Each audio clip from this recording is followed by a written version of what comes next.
సూపర్గా ఉంది కదా బాహుబలి వాటర్ ఫాల్స్. అవి 2 ధారలు, ఇదొక ధార.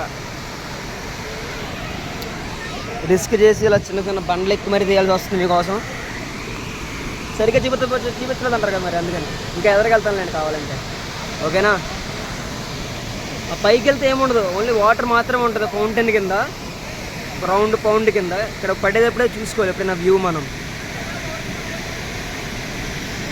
డ్రెస్ తెచ్చుకోలేదండి, కాకపోతే ఎంజాయ్ చేద్దాం. లేకపోతే ఇందులో మొబైల్లో కూడా ఛార్జింగ్ అవ్వట్లేదు. అది నా పరిస్థితి. చుట్టూ నేచర్ ఇలా ఉంటుంది. పైకి వెళ్ళేటప్పుడు స్టెప్స్ ఎలా ఉంటాయని కూడా చూపిస్తాను, చాలా దారుణంగా ఉంటుంది. ఎవ్వరూ మిస్ అవ్వద్దు. కేరళలో ఎర్నాకుళం వచ్చినప్పుడు కానీ, లేకపోతే లక్షద్వీప్ వెళ్ళినప్పుడు కానీ, ఎర్నాకుళం నుంచి 75 కిలోమీటర్ల దూరంలో ఉంటుంది బాహుబలి వాటర్ ఫాల్స్. అది